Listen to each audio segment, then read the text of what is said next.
Welcome. If you want to open friend list in your PlayStation 5, at the first you have to grab your controller, and after that just simply tap on the PlayStation button.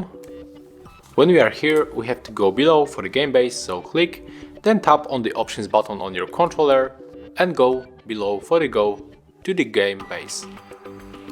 And when we move to the right side, here we got the friend list. But as you can see in the notification, when I become friend with player, they will appear here.